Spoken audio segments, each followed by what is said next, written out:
치유는 삶의 기술을 재정비하는 과정을 포함합니다. 인간관계는 우리의 삶이 펼쳐지는 무대죠. 그렇다면 치유란 인간관계의 기술을 재양육하는 것이다 라고도 말할 수 있겠네요. 가끔 이런 질문을 받기도 해요. 인간관계라는 게 얽히고 설키면서 같이 성장하는 거라고 하셨잖아요. 그렇다면 어떤 사람이 극단적으로 정이 떨어지는 상황에서도 그러니까 내 인생에 더 이상 없어도 되겠다라는 생각이 들 정도일 때도 참고 계속해서 부딪혀야 하는 건가요? 일단 시급하고 위험한 문제와 일반적인 관계를 구별할 필요가 있겠습니다. 만약에 그 관계가 물리적 폭력이나 성폭력과 같은 학대가 일어나고 있는 상태라면 무조건 분리가 우선입니다. 그 다음에는 치유 전문가의 도움을 받아야 해요. 특히 아동학대의 경우에는 기본적인 보호 조치와 치유가 반드시 필요합니다. 일반적인 갈등 관계라면 저는 다음과 같은 단계를 밟습니다. 우선 나의 감정 상태를 세밀히 알아차립니다. 이것은 생각보다 시간이 걸리죠. 원치 않는 부정적인 감정이 일어날 때 어떻게 다루어야 할지 좋은 훈육을 받은 적이 없기 때문이죠. 그것을 억누르거나 떨쳐버리려 애쓰거나 원인 제공자라고 생각하는 사람 혹은 특정한 순간을 둘러싸고 생각이 집요하게 맴돌기 쉽습니다. 지적인 사람, 치유나 영성을 위해 오래 노력한 사람이라면 아직도 내가 이러고 있나 하는 자괴감에 정신적 합리화, 영적 도피 등으로 빠져듭니다. 이런 식으로 얻어지는 결론을 답이라고 간주하는 거죠. 감정의 차원에서 정직하고 충분한 이해를 먼저 할 필요가 있습니다. 힐러들이 감정적인 이슈를 감정체, emotional body라고 부르는 이유는 육체처럼 감정체 또한 독립적인 실체임을 강조하기 위함입니다. 그 다음에 할 일은 그 감정들을 있는 그대로 허용하는 것이에요. 아, 그래서 그렇구나. 그럴만했네. 당연하지. 내가 또 실수했네. 놓쳤어. 아이쿠 민망해라. 그럴 수도 있지. 어린아이에게 걸음마를 가르치듯이 이런 반응을 스스로에게 허용해 주는 겁니다. 이 연습은 나를 있는 그대로 사랑하는 첫걸음이에요. 이 훈련은 매우 중요한데요. 사람은 누구나 자신의 좋은 점에 대한 우월감과 그에 대비되는 열등감, 죄책감을 동시에 가지고 있어요. 산이 높을수록 계곡이 깊다는 말처럼 우월감, 열등감의 이원성은 서로 긴밀히 짝을 이루죠. 어느 쪽이든 스스로 허용해 주세요. 그러면 양쪽이 평평히 조화로워지겠죠? 평평히 조화로운 상태를 만들면 출렁임 없이 자신의 힘을 발휘하게 돼요. 부정적인 감정은 때로 중요한 메시지를 전달하는 통로입니다. 몸과 감정은 정신의 한계를 뛰어넘어 지금 나에게 필요한 것들을 알려주는 직관적인 수단이죠. 성능 좋은 레이더 같다고 할까요? 감정체는 또 우리 자신의 내면 아이, inner child라고도 부르죠. 어린아이와 같지 않고는 천국에 들 수 없다고 하는 바로 그 아이입니다. 세 번째 단계에서는 경계선 설정을 연습해요.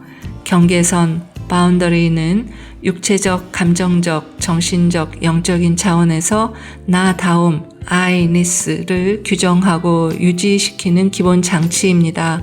이것이 허물어져 뒤섞여 있거나 너무 멀고 무감각하거나 두 가지 모두 경계선 침해입니다. 적절한 경계선이란 각각의 관계마다 다르고 개인별, 상황별로 다릅니다. 경계선 설정은 유연하면서도 분명해야 하는데 그렇지 않을 경우 사람들은 흔히 지나치게 수동적이거나 반대로 공격적이거나 두 가지가 오락가락하는 수동 공격성 패턴에 빠져듭니다. 특히 수동 공격성 패턴은 가장 불리한 성향인데요. 처음에는 아무런 문제가 없다는 듯이 참다가 어느 순간 확 터지거나 획 돌아서는 타입을 말합니다. 그냥 나는 착한 사람처럼 잘해줬으니까 상대는 내 마음을 파악하기 어렵고 내가 화를 낼 때 갑자기 공격당했다고 느끼겠죠. 그러니 나의 인간관계가 대체로 파괴적으로 흘러갑니다. 직장생활, 사회생활이 지속되기 어려워요. 그래서 경계선 설정, 바운더리 세팅을 연습하는 것이 치유 작업의 중요한 일부분입니다. 그 다음에 떠날 준비를 합니다. 아주 드물게는 헤어지거나 떠나는 것이 해결책이 될 수가 있겠죠.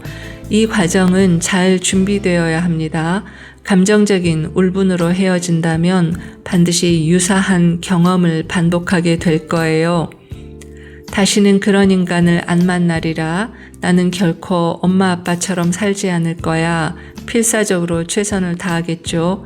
그럼에도 반복되는 패턴, 대물림을 자각하는 순간 경악을 하게 되고 내 삶이 끝없는 고통으로 가득 차 있다고 느낍니다. 이 패턴 자체, 나의 패턴 자체를 알아차리고 스스로를 치유하는 것, 모든 종교와 영적 가르침, 치유법이 한결같이 말하는 핵심입니다. 자신을 괴롭히는 측면, 그것을 통칭하는 용어가 여러 가지죠.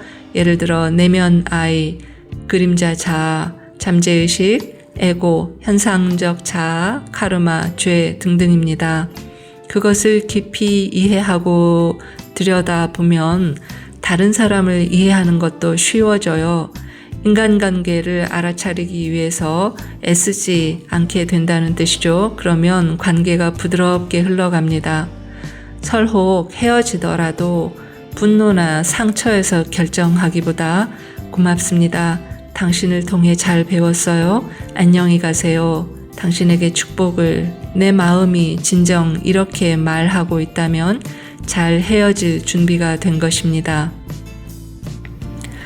우리가 기억해야 할 사실은 외부에 펼쳐지는 현실은 나의 내면이 반영된 것이라는 점이에요. 양자 물리학이 치유와 영성에 기여한 핵심은 세상 이치의 중심에 인간 의식이 놓여 있음을 과학의 언어로 설명한 데 있습니다. 양자 물리학이 발전한 서구, 특히 미국이 현대 영성과 치유의 메카가 된 역사적 배경 중의 하나입니다. 모든 종교, 영성과 치유, 그리고 새로운 과학이 이구동성으로 말하고 있어요. 당신 자신에게서 시작하십시오.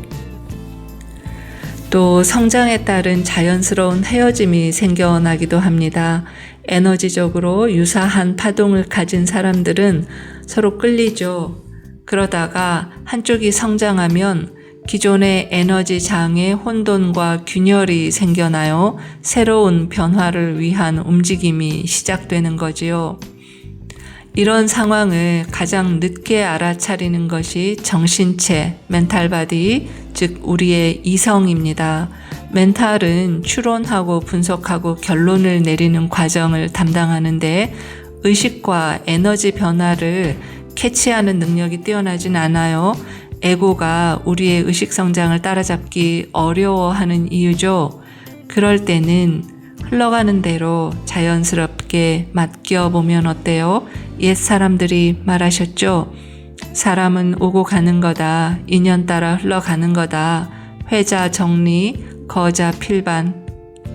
그런 상황이면 축복 속에 자연스럽게 떠나보냅니다. 홀로 남을 거라는 두려움이 있다면 그건 나의 치유 주제니까 내 안에서 치유하고요. 방법은 나 자신의 영혼과 하나가 되는 겁니다. 내 안의 신성, 불성, 창조주와 연결하는 거죠. 그러면요, 신기하게도 거기에 맞는 새로운 인연이 나타납니다. 그 사람들은 나의 의식과 에너지 파동에 잘 맞아요. 좀 더 풍성하고도 조화로울 겁니다. 오늘은 여기까지 말씀드려요. 안녕, 또 만나요.